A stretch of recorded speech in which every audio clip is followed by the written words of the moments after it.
أعوذ بالله من الشيطان الرجيم. بسم الله الرحمن الرحيم.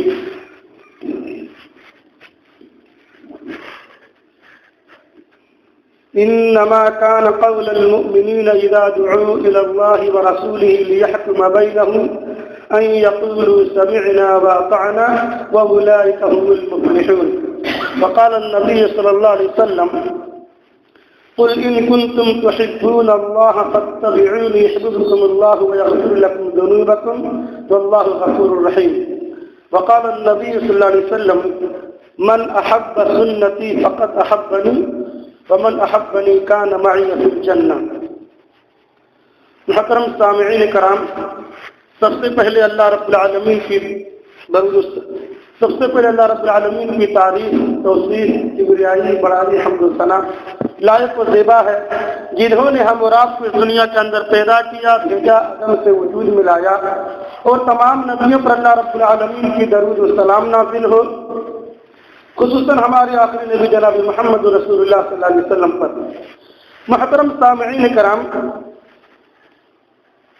ہم لوگوں نے گزشتہ درس سے یہ سنتے چلے آ رہے ہیں کہ موجودہ دور میں بہت ساری بدعتیں ظہور پذیر ہو گئی ہیں۔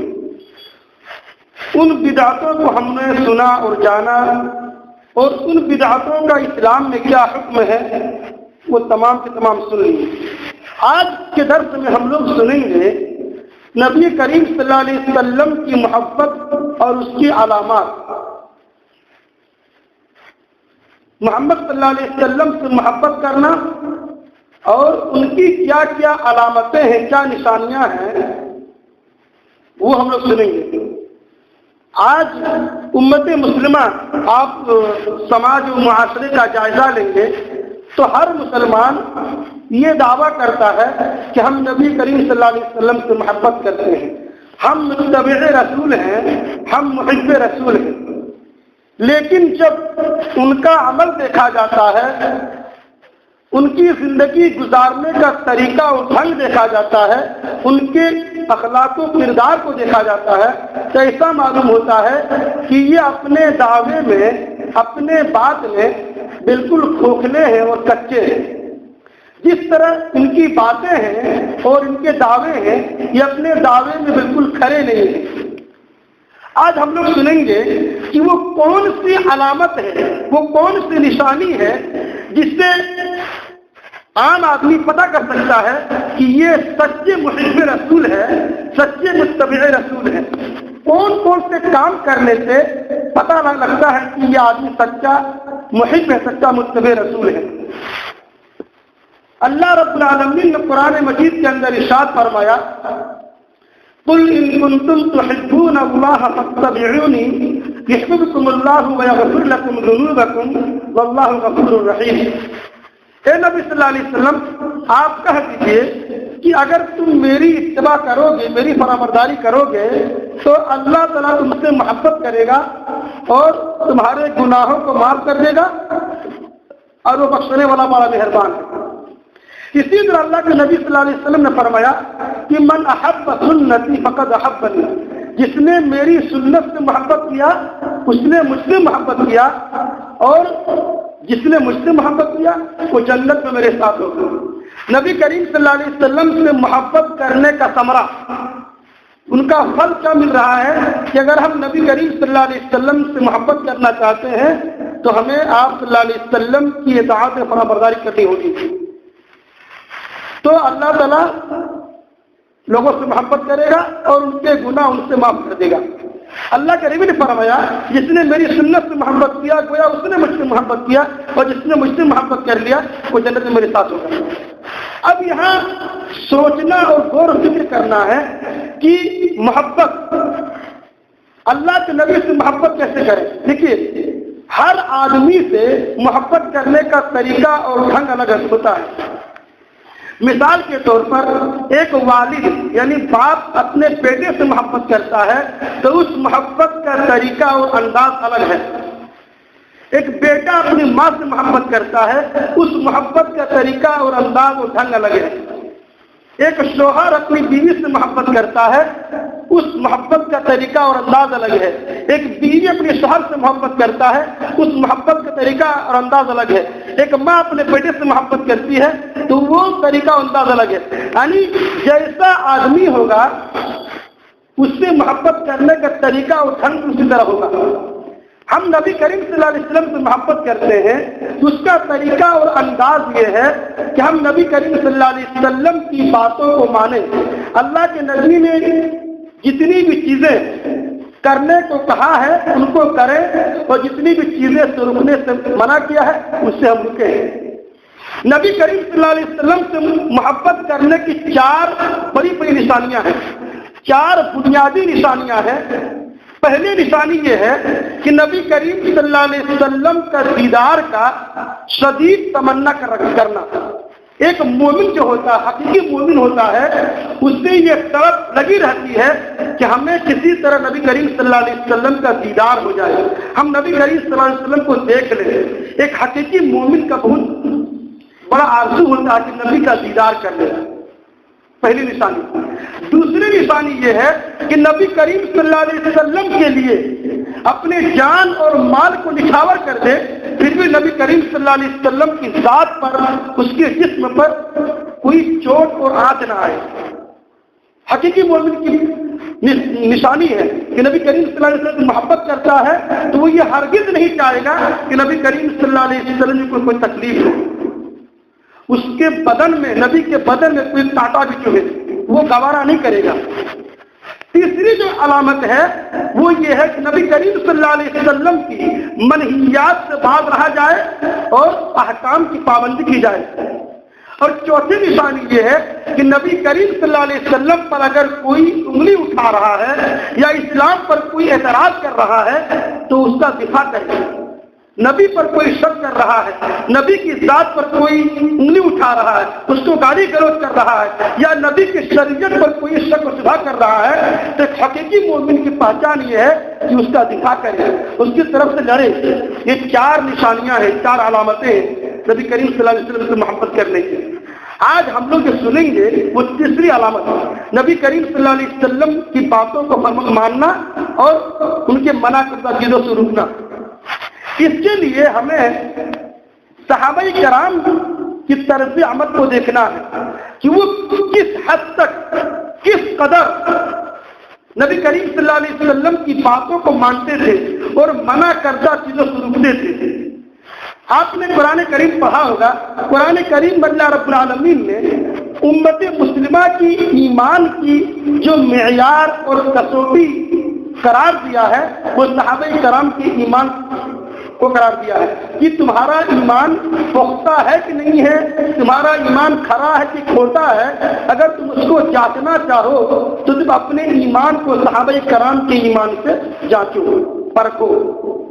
تو آج ہم لوگ دیکھتے ہیں اور اپنے ایمان کو بھی تازہ کرتے ہیں کہ صحابہ کرام آخر کس قدر ایمان تھا ان کا، اور ہمیں بھی اسی طرح ایمان بنانا ہے اور کرنا ہے. حضرت ابو بکر صدیق رضی اللہ عنہ کی بیٹی ام المؤمنین عائشہ رضی اللہ عنہا، جب منافقوں نے عائشہ رضی اللہ عنہا پر بدکاری کا الزام لگایا تو منافقوں کی باتوں میں آ کر کے کچھ بھولے بھالے مسلمان، سادہ لوگ مسلمان اس الزام میں شامل ہو گئے. جو مسلمان الزام میں شامل ہو گئے تھے ان میں سے ابو بکر صدیق کا قریبی رشتہ دار یعنی خالہ زاد بھائی مصطح بن اثاثہ بھی الزام میں، تہمت میں شامل ہو گئے. مصطح بن اثاثہ ایک غریب اور نادار آدمی تھے، مخلوق الحال آدمی تھے، فقیر اور غریب مہاجرین صحابہ کرام میں سے تھے، اور ان کا خرچ برچ ابو بکر صدیق اٹھاتے تھے. جب ابو بکر صدیق رضی اللہ عنہ کو یہ معلوم ہوا کہ ہماری بیٹی پر جن لوگوں نے الزام لگایا، تہمت لگایا ہے، ان میں ہمارا قریبی رشتہ دار مصطح بن اثاثہ بھی شامل ہے، تو انہوں نے مصطح بن اثاثہ کا خرچہ بند کر دیا، روک دیا. یہ فکری بات تھی. یہ رد عمل فطری تھی، کیونکہ ایک باپ کے لیے بیٹی کی عزت کا مسئلہ کوئی چھوٹا مسئلہ نہیں ہوتا ہے۔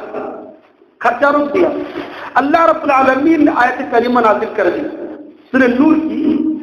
اللہ رب العالمین فرماتے ہیں وَلَا يَأْتَلِ أُولُو الْفَضْلِ مِنكُمْ وَالسَّعَةِ أَن يُؤْتُوا أُولِي الْقُرْبَى وَالْمَسَاكِينَ وَالْمُهَاجِرِينَ فِي سَبِيلِ اللَّهِ وَلْيَعْفُوا وَلْيَصْفَحُوا أَلَا تُحِبُّونَ أَن يَغْفِرَ اللَّهُ لَكُمْ وَاللَّهُ غَفُورٌ رَحِيمٌ۔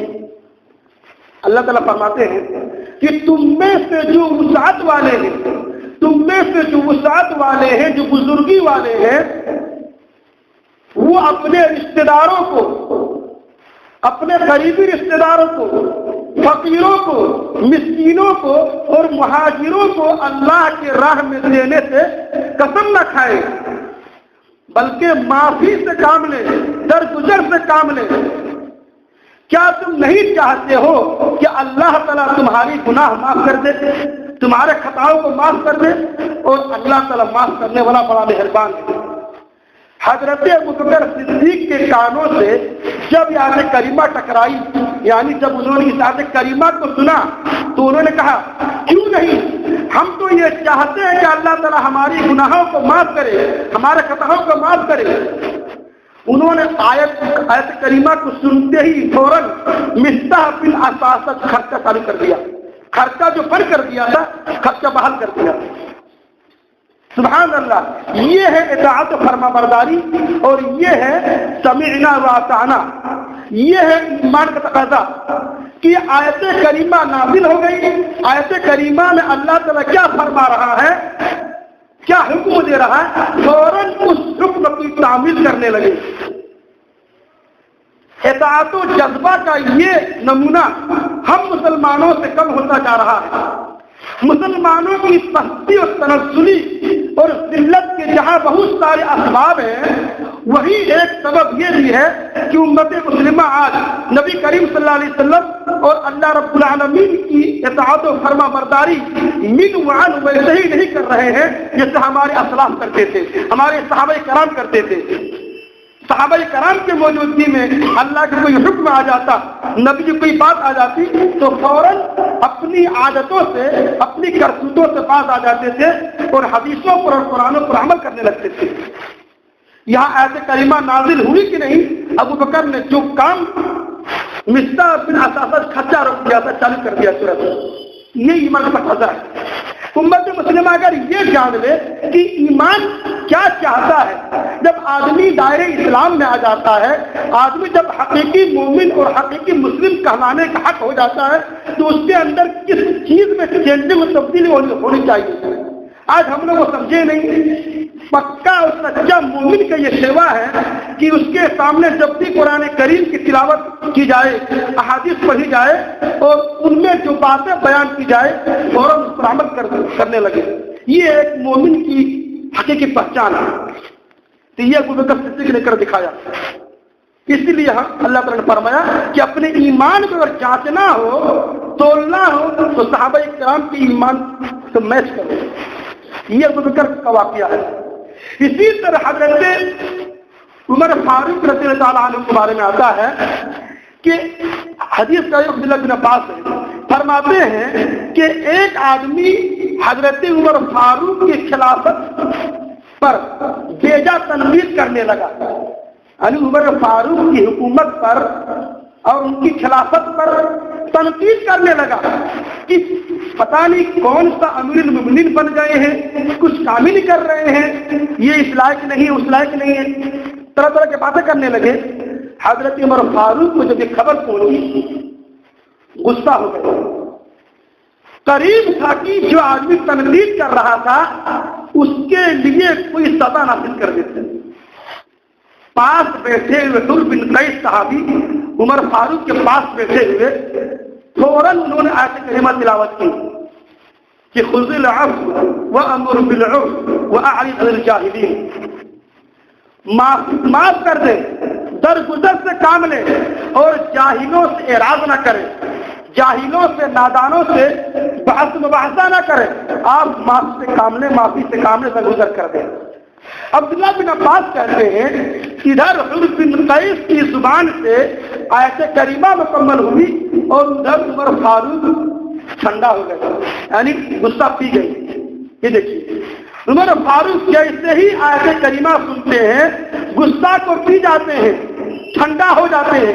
ادھر آیت کریمہ مکمل ہوئی کہ نہیں، ادھر یہ ٹھنڈا ہو رہے ہیں۔ تو جیسے ہی آیت کریمہ سنتے ہیں کہ اللہ تعالیٰ نے کہا رہا ہے کہ معافی سے کام لو، درگزر سے کام لو اور جاہلوں سے اعراض نہ کرو، اس پر عمل کرنے لگے۔ عبداللہ بن عباس کہتے ہیں عمر فاروق آیت کریمہ پر عمل کرنے والے تھے، قرآن و حدیث پر عمل کرنے والے تھے۔ دیکھ رہے ہیں یہ ہے ایمان کا تقاضا، حقیقی مومن کی پہچان، نبی سے محبت کرنے کی علامت، اللہ سے محبت کرنے کی علامت۔ جو آدمی اللہ سے محبت کرتا ہے، اللہ سے ڈرتا ہے، وہ ایسے ہی کرتا ہے۔ اگر حقیقی معنوں میں امت مسلمہ اللہ سے محبت کرنے لگے اور اللہ سے ڈرنے لگے تو آیت کریمہ اور حدیث پر فوراً عمل شروع کر دیں۔ لیکن افسوس ہم اس درجے میں اس حد تک اللہ سے محبت ہی نہیں کرتے ہیں یا ڈرتے ہی نہیں ہیں۔ یہ دو خوبی مسلمان میں پیدا ہو جائے، اللہ کا ڈر اور اللہ کا محبت، جتنی گناہ ہو رہے ہیں وہ اتنی تیزی کے ساتھ نہیں ہوں گے، کچھ کمی آ جائے گی، بہت کمی آ جائے گی۔ اسی طرح عمر فاروق کے بارے میں اور آتا ہے، نبی کریم صلی اللہ علیہ وسلم کو وفات، نبی کریم صلی اللہ علیہ وسلم کو انتقال کر جانا امت مسلمہ کے لیے بہت ہی بڑی سانحہ تھی۔ کوئی مسلمان یہ برداشت کر ہی نہیں پاتا تھا کہ نبی مر گئے، کوئی یقین نہیں کر رہا تھا کہ اچانک اتنا گھل مل کر رہنے والا انسان اچانک چلا جائے تو آدمی پر کیا بیتے گی، کتنا بڑا صدمہ لگے گا۔ اس صدمے میں آ کر عمر فاروق رضی اللہ تعالیٰ عنہ نبی کی وفات کا انکار کرنے لگے۔ کیا ہو نہیں سکتا، نبی مر نہیں سکتے ہیں، نبی تو ویسے ہی اللہ کے پاس گئے ہیں جیسے موسیٰ علیہ السلام 40 دن کے لیے طور پہاڑ پہ گئے تھے، ویسے ہمارے نبی 40 دن کے لیے اللہ کے پاس گئے ہیں، وہ 40 دن کے بعد پھر واپس آئیں گے۔ اتنی محبت تھی نبی کریم صلی اللہ علیہ وسلم سے کہ نبی کریم صلی اللہ علیہ وسلم کا وفات کا صدمہ برداشت نہیں کر سکتے۔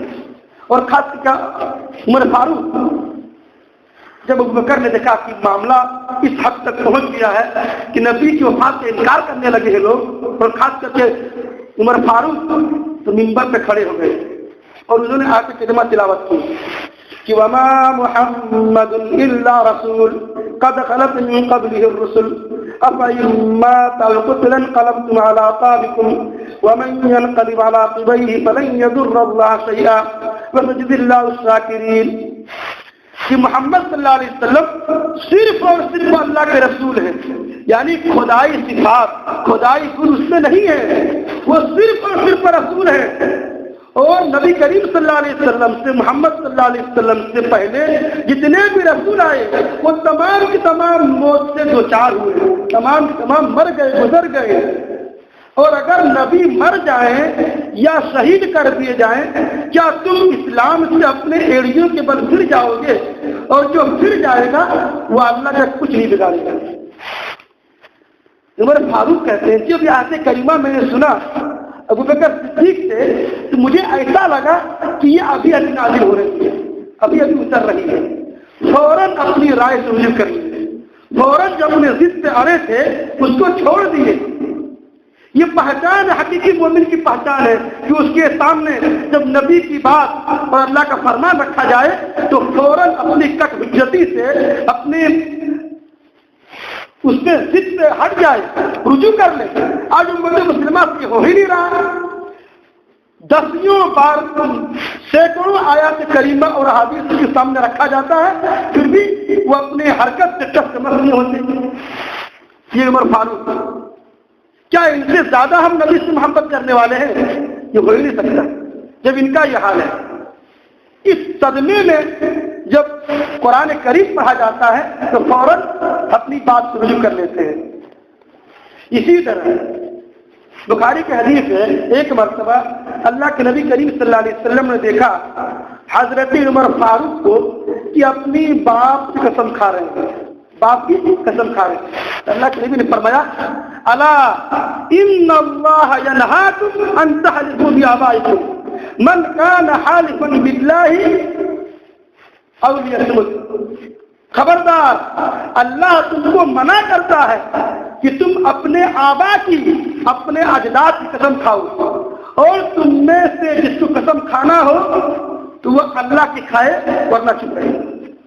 حضرت عمر کہتے ہیں اس حدیث کو سننے کے بعد، نبی کی فرمان سننے کے بعد میں کبھی بھی اللہ کی قسم کو چھوڑ کر کسی کی قسم نہیں کھائی، یعنی اپنے آبا کی اجداد کی قسم نہیں کھائی، اور نہ کسی کو کھانے دیا، اور نہ کسی کی قسم کو بیان بھی کیا کہ انہوں نے قسم کھائی تھی غیر اللہ کی، بیان کرنا بھی میں نے گوارا نہیں کیا۔ حدیث سننے کے بعد ایک حقیقی مومن کی یہ ہوتی ہے کہ نبی کی بات بالکل پرہیز کیا جائے، اس کے قریب پھٹ کے جینا۔ ہم مسلمانوں سے ہو ہی نہیں، ایمان کا یہ نمونہ، جذبہ اطاعت کا یہ نمونہ، یہ آئیڈیل اور ماڈل دیکھنے کو نہیں مل رہا امت مسلمہ سے۔ نتیجہ کے طور پر ہم پریشان تو ہوں گے ہی، جب نبی کی فرمان کو ٹھکرا دیں گے تو اس کا انجام تو ویسے ہی ہوگا۔ اسی طرح عمر فاروق کے بارے میں آتا ہے، ایک مرتبہ عمر فاروق رضی اللہ تعالیٰ عنہ منبر پر خطبہ دے رہے تھے، اور خطبہ میں انہوں نے اعلان کیا کہ کوئی بھی آدمی اپنی بیوی کو 500 درہم سے زیادہ حق مہر نہ دے۔ خطبہ ختم ہو گئی۔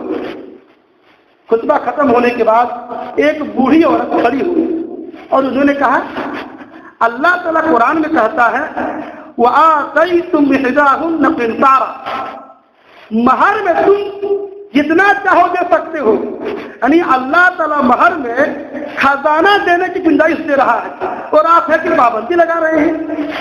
حضرت عمر کہتے ہیں اخطأ عمر وأصابت المرأة، عمر کو غلطی لگ گئی ہے، عورت صحیح کہہ رہی ہے، عورت درست کہہ رہی ہے۔ حضرت عمر اپنی رائے سے رجوع کر لیتے ہیں اور کہا کہ دیکھو تم لوگ اپنے حیثیت کے مطابق جتنا چاہو مہر دو، کوئی پابندی نہیں، فوراً اپنی رائے سے رجوع کر لیتے ہیں۔ اب دیکھیے امیر المومنین ہیں، مسلمانوں کے خلیفہ ہیں، اور ایک عام عورت چونک رہی ہے، لیکن مان رہے ہیں کہ یہ حدیث قرآن کی بات، یہ نہیں کہہ رہے کہ ہم بادشاہ ہیں، ہم خلیفہ ہیں، کیوں اس کی بات مانیں گے، ایسا نہیں، قرآن کی بات ہے، نبی کی بات ہے، فوراً جھک جاتے ہیں، مان لیتے ہیں۔ یہ ہمارے جو مسلم حکمراں ہیں ان سے بھی نہیں ہو رہی یہ چیز۔ یہ ہے جذبہ اطاعت، یہ ہے سمعنا واطعنا۔ شروع میں جو آیت کریمہ تلاوت کی گئی تھی، اللہ تعالیٰ نے سورہ مومنون میں کہا کہ انما كان قول المؤمنین اذا دعوا الى اللہ ورسولہ لیحکم بینہم ان یقولوا سمعنا واطعنا واولئک هم المفلحون، کہ مومنوں کا قول تو یہ ہونا چاہیے جب اسے اللہ کی طرف اور رسول کی طرف بلایا جائے تو مومنوں کا قول یہ ہونا چاہیے کہ ہم نے سن لیا اور مان لیا، اور جو یہ دونوں کام کریں گے وہ کامیاب ہوں گے۔ سورہ نور کی آیت ہے کہ مومنوں کا قول یہ ہونا چاہیے جب اسے اللہ کی طرف اور رسول کی طرف بلایا جائے تاکہ اللہ اور اس کے رسول فیصلہ کر دے ان کے درمیان، تو ان کا قول کیا ہونا چاہیے؟ سمعنا واطعنا، ہم نے سن لیا اور مان لیا۔ مان لینا اور ٹھان لینا دو چیز ہے۔ اگر امت مسلمہ نبی کی بات کو مان لے اور ٹھان لے، ٹھاننے کا مطلب ہوتا ہے اس پر عمل کر لے، جو سنا ہے اس پر ویسے ہی عمل کر لے، تمام کی تمام مصیبتیں کم ہو جائیں گی۔ ہم جس قلت و خار کی چکی میں پس رہے ہیں اس سے اوپر اٹھ جائیں گے۔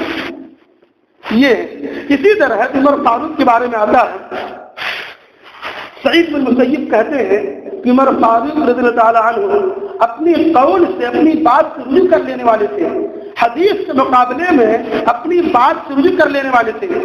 سعید بن مسیب کہتے ہیں حضرت عمر فاروق انگلیوں کی دیت کے بارے میں فرمایا کہ انگوٹھے کی دیت، یعنی کوئی کسی کو انگوٹھا توڑ دے تو اس کی دیت 15 انگوٹھے، اور شہادت کی انگلی اور یہ دونوں بیچوں کی انگلی، ان دونوں انگلی کی دیت 12 اونٹ ہے، اور اس انگلی کی اونٹ جو توڑ دے اس کو 9 اونٹ ہے، اور اس کی دیت 6 اونٹ ہے۔ یعنی کوئی اگر جھگڑا کرے، اگر انگوٹھا ٹوٹ جائے تو اس کے دیت میں 15 اونٹ تھے اگر یہ ٹوٹا تو، اور اگر یہ جب ٹوٹ گیا تو 12 اونٹ تھے، اور اگر یہ ٹوٹ گیا تو 9 اونٹ تھے، اور اگر یہ تو 6 اونٹ تھے۔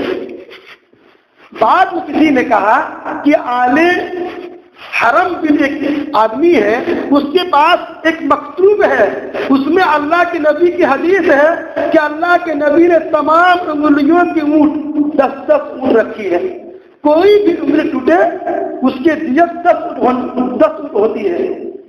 فوراً عمر فاروق اپنی اس قول سے رجوع کر لی اور حدیث پہ جو بات ہے اس پر عمل کرنے لگے۔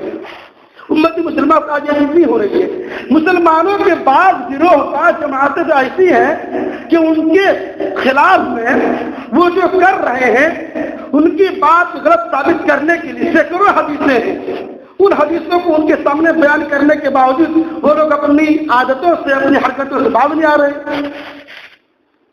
جبکہ ایک ایک مسئلے میں 10 حدیثیں ہیں اس کے رد میں، اس کے مخالف میں، اس کے باوجود امت مسلمہ کا حال یہ ہے۔ تو امت مسلمہ کو چاہیے ان احادیث کو پڑھے، ان واقعات کو پڑھے، اور صحابہ کرام کو ایمان کو دیکھے کہ ان کا ایمان کس طرح تھا۔ ان کے سامنے نبی کی بات آ جاتی تھی، اللہ کا حکم آ جاتا تھا، فوراً اپنی بات سے رجوع کر لیتے تھے۔ اسی طرح حضرت عمر کے بارے میں آتا ہے، حج کرتے ہیں، حج کے دوران رمل کرتے ہیں، رمل اللہ کے نبی کے دور میں یہ رمل اس لیے کرتے تھے کہ تاکہ کفار و مشرکین مسلمانوں کے کمزور نہ سمجھے، تو وہ اپنی طاقت کو بڑھا دکھانے کے لیے اکڑ کے چلتے تھے، اس کو رمل کہتے ہیں۔ حضرت عمر فاروق نے کہا اب رمل کرنے سے کیا فائدہ، مسلمانوں کی طاقت بڑھ چکی ہے، مسلمان تعداد میں بھی زیادہ ہے اور طاقت میں بھی زیادہ ہے، اب رمل کرنے کی کیا ضرورت، کوئی ضرورت نہیں رہی۔ پھر کہتے نہیں، میرے حبیب نے رمل کیا ہے تو ہم کریں گے، میرے حبیب کا سنت ہے رمل کرنا حج کے دوران، تو ہم چھوڑیں گے نہیں، رمل کرتے رہیں گے، چاہے وہ مسئلہ ہو یا نہ ہو، وہ سبب ہو یا نہ ہو، اللہ کے نبی نے کیا ہے رمل کریں گے۔ پھر رمل کو چھوڑنے سے بعد آ جاتے ہیں جب یہ سوچتے ہیں۔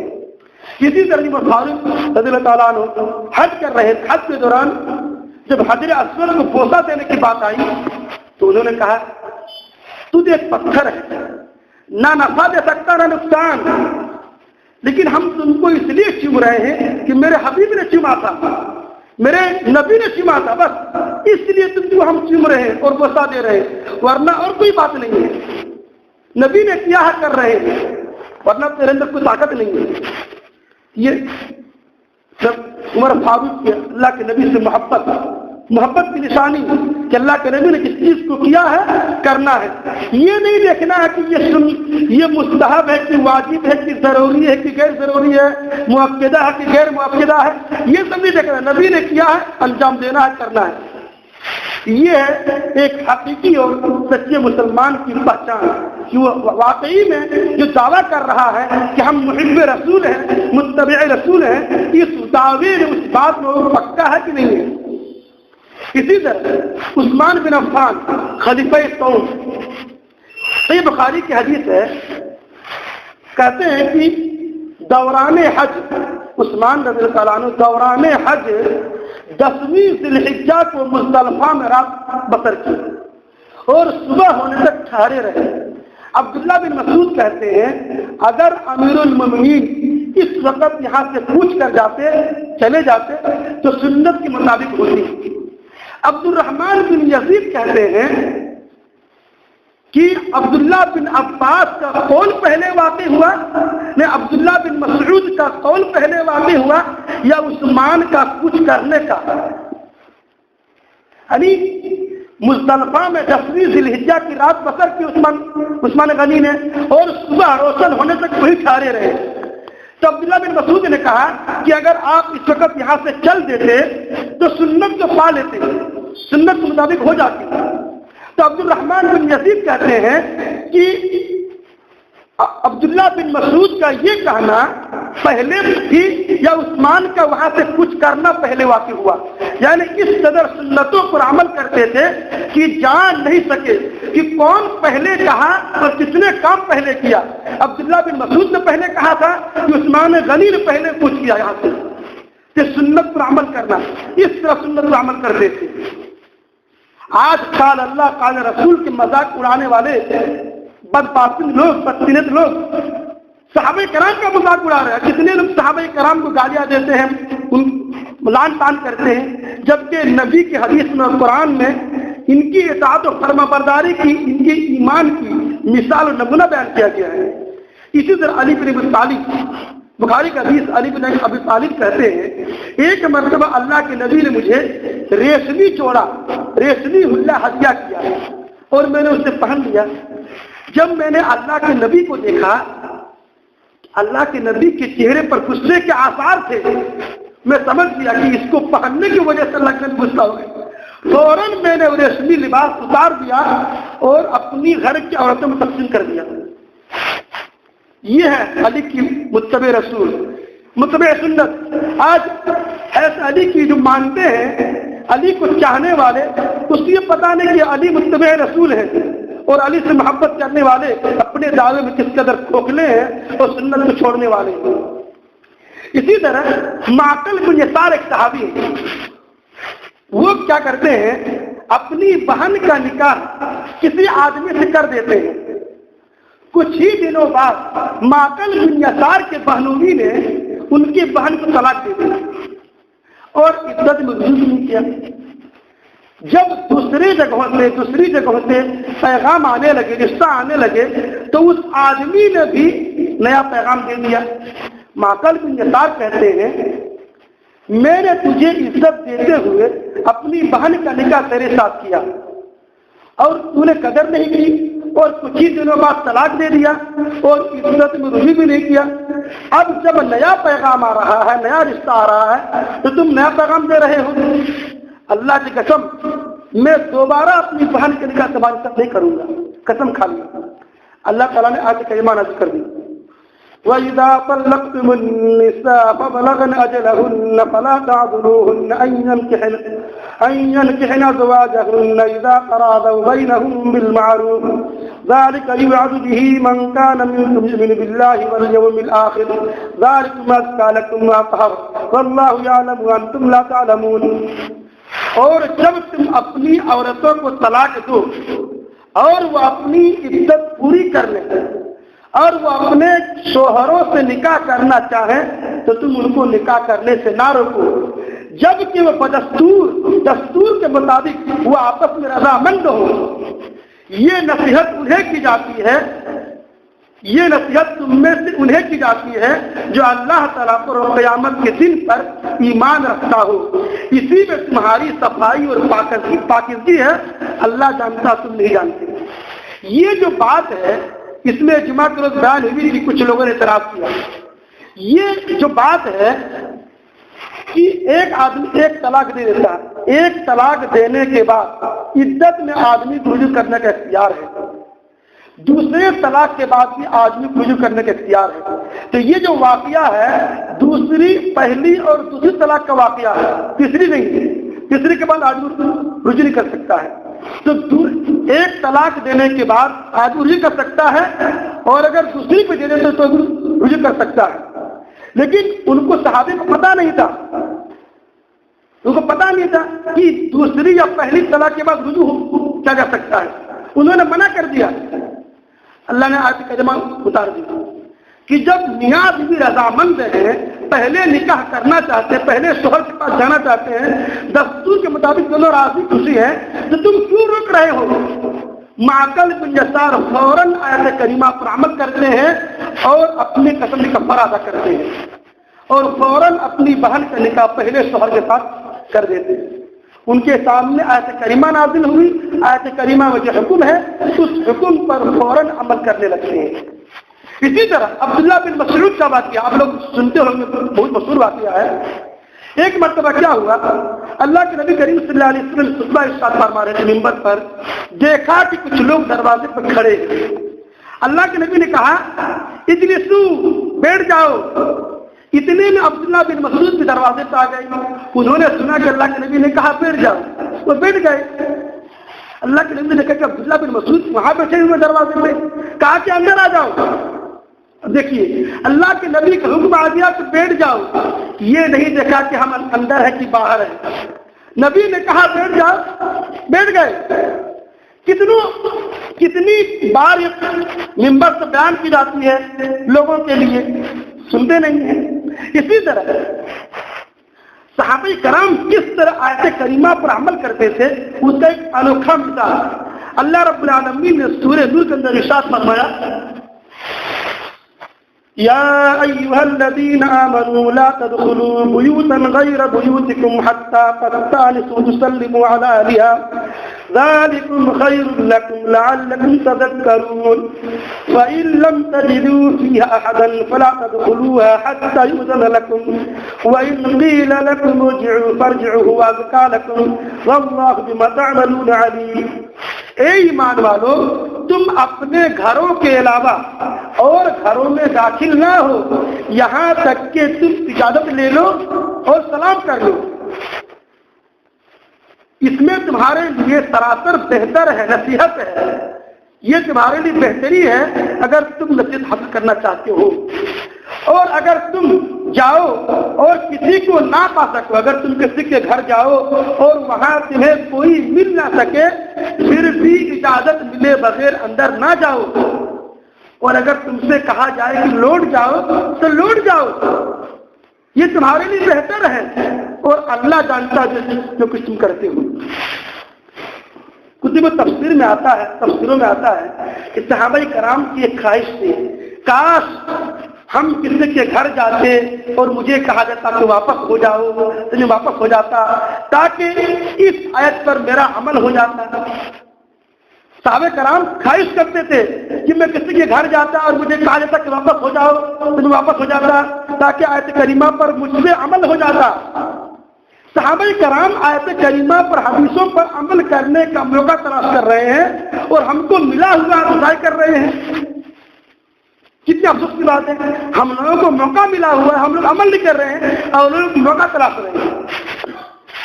اسی طرح عبداللہ بن عمر ایک صحابی ہے، یہ کیا کرتے ہیں، ایک مرتبہ دو پیلے چادر یعنی زرد چادر پہنے ہوئے اللہ کے نبی کے پاس آ جاتے ہیں. اللہ کے نبی غصے میں کہتے ہیں، ام کا امر تک بہا، کیا تیری ماں نے یہ تمہیں پہننے کا حکم دیا ہے؟ عبداللہ بن عمر کہتے ہیں اللہ کے نبی ابھی جاتا ہوں، کھول دیتا ہوں، دھو دیتا ہوں. اللہ کے نبی کہتے نہیں بلکہ اس کو جلا دو، بل احرقھا، جلا دو، یہ کافروں کا لباس ہے.